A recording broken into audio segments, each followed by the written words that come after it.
After the incomplete pass, here now is 2nd and 10. To throw, it's Rodgers. And down he goes. They sack him back right around the 41-yard line.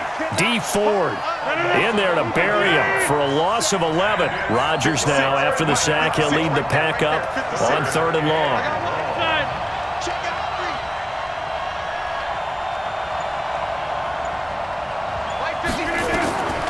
Shotgun now for Rodgers.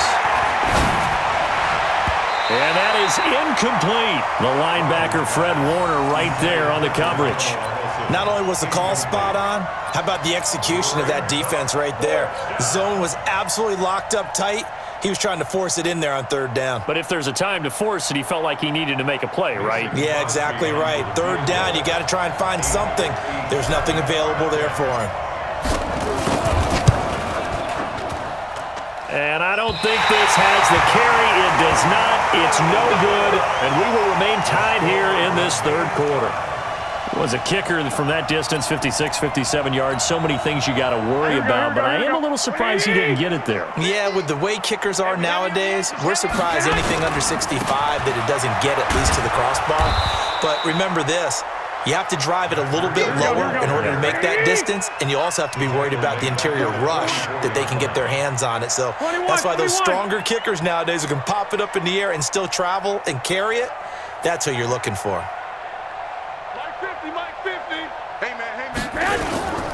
They stay on the ground. Again, it's Breida. Call it a gain of 6 on the play. That'll bring up 3rd and 8. And there's a run to be happy with.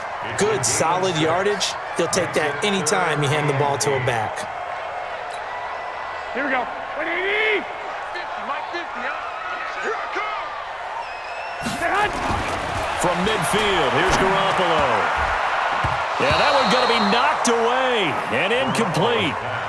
The goal of anyone running a curl route is to make sure you try and get defenders on your back and shield them away from the football. But sometimes, even when you run a good route, the defense finds a way to knock it away.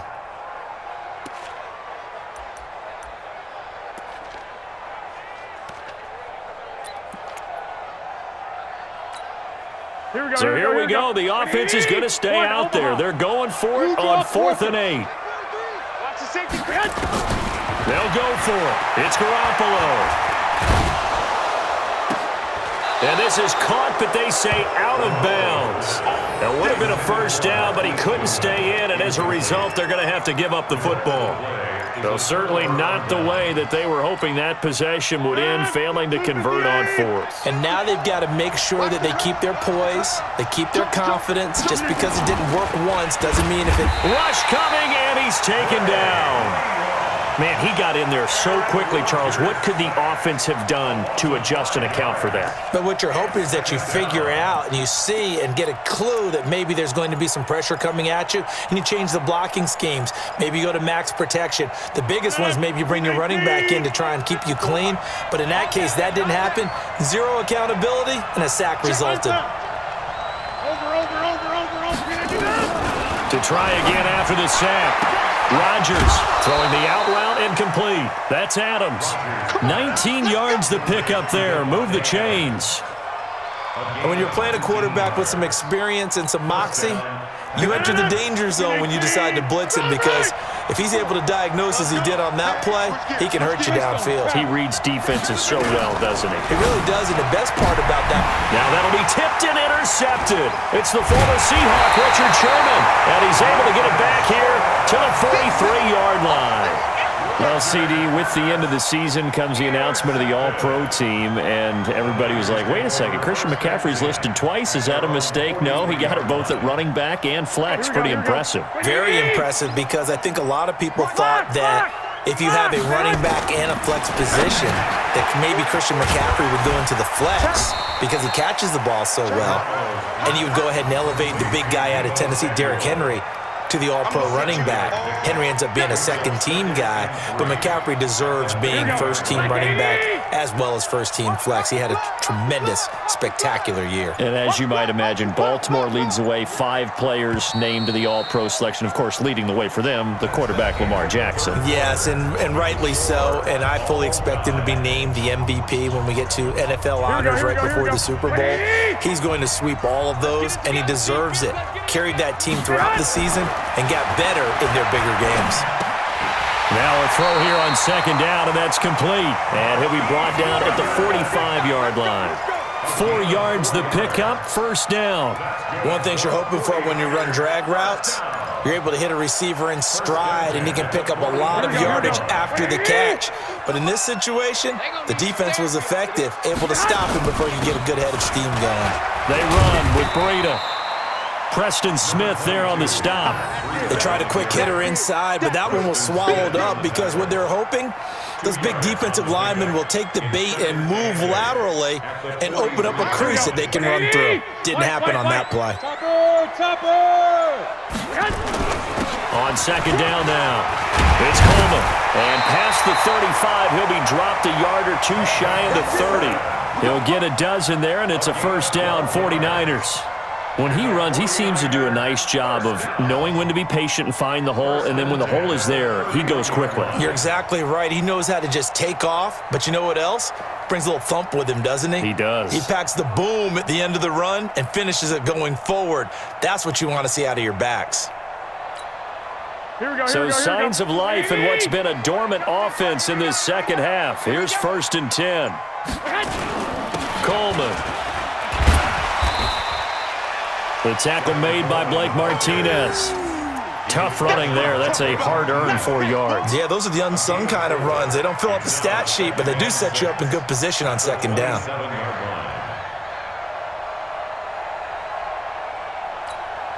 Here we go. Like 20! You gonna get this, boy? You think you gonna get this? You think you gonna get this? On second down, it's Coleman. And he's got this pretty close to a first down as the tackle is made at the Packers' 23. Frustrating for a defense, energizing for an offense. Finding a way to create that type of yardage in your running game, that'll make the guys carrying the ball very, very happy.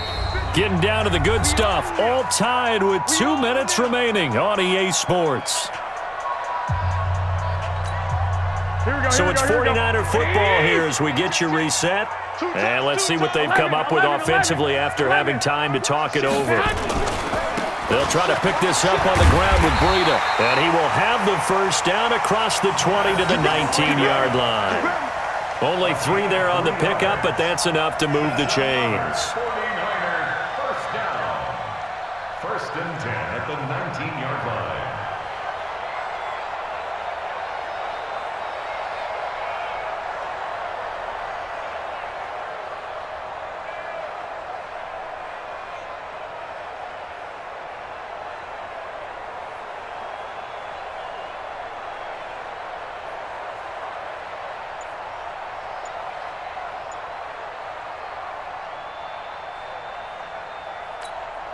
All runs on this drive so far. It's 1st and 10.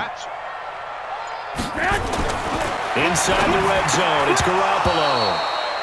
There have been quite a few plays they might look back on and say, we really have hurt ourselves, and that was another example. And this is late-game execution. Everything on the line, so it all has to come together properly. The throw's made. Where's the catch? Got to catch in that spot.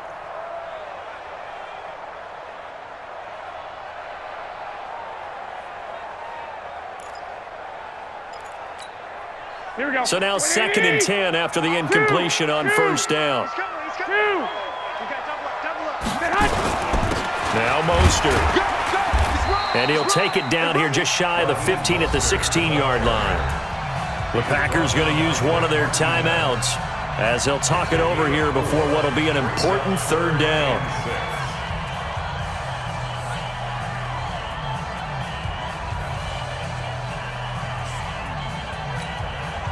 Here we go. Wait, 80! Here we go.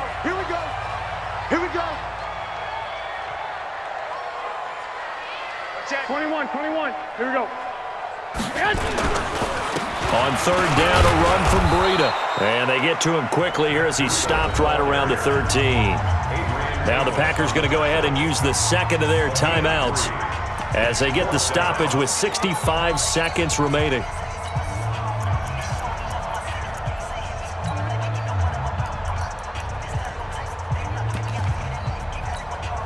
So a big kick coming for Robbie Gould. A 30-yard attempt.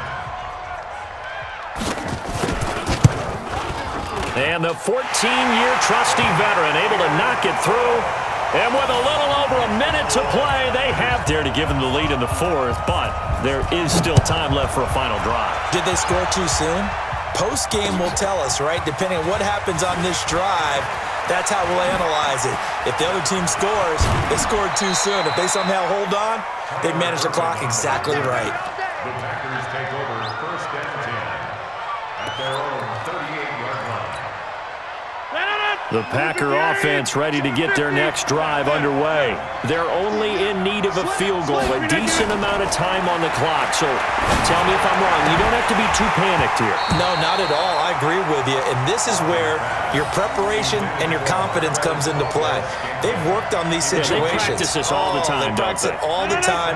They know what they want to get done. And in a lot of cases, the great competitors, they love this situation. They think they can go ahead and get it done. They practiced it. We'll see if practice makes perfect. And oh, look at that, a diving catch. And this will move the chains again as the tackle's going to be made at the 49ers' 38-yard line. He'll look to throw. All right, they picked up yardage, but they've got to get up to the line of scrimmage and spike it. They've got one timeout left, want to save it. There to get a hand in and knock that one away, DJ Reed. It's always a battle. Who's going to win on first down, the offense or the defense? Let's face it, if you've got the ball, 4 yards or more on first down is what you're aiming for. They tried to throw for it there. Nice effort to knock that one away and bring up second down. Throwing the out route incomplete. That's Adams. And this will move the chains again as the tackle's going to be made at the 49ers' 24-yard line. So signs of life in what's been a dormant offense in this second half. Here's first and 10. He's back to throw. Throwing the out route incomplete. It's Adams. Now the Packers going to burn their third and final timeout as they'll stop it with 11 seconds remaining in the ball game.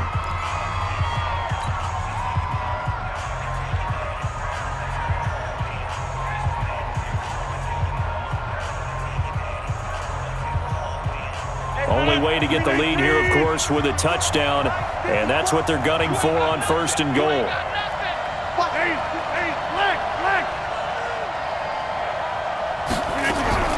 Back to throw, Rodgers.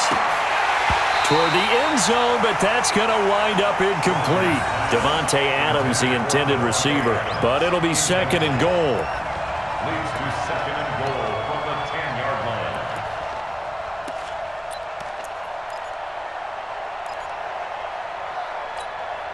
line. They'll go again here from the 10-yard line on second and goal. Back to throw. And that's going to be knocked away in the end zone. It's incomplete. There to get a hand in and knock that one away, DJ Reed. It's third down and goal from the 10-yard line. So out comes the field goal team now for the second time here today. And his kick here is good. And that will tie us at 24 all. It's a little teaching moment here. Overtime rules. Remind us how this goes, partner. Okay, so in the past, we had sudden death. First team to score wins, but no longer. Now, if the team receives the ball, scores a touchdown, they win the game. If they kick a field goal, though, or don't score, the other team gets a possession. And after both teams get a possession, then we're into sudden death. First team to score wins the game. Let's go! Let's go! Let's go!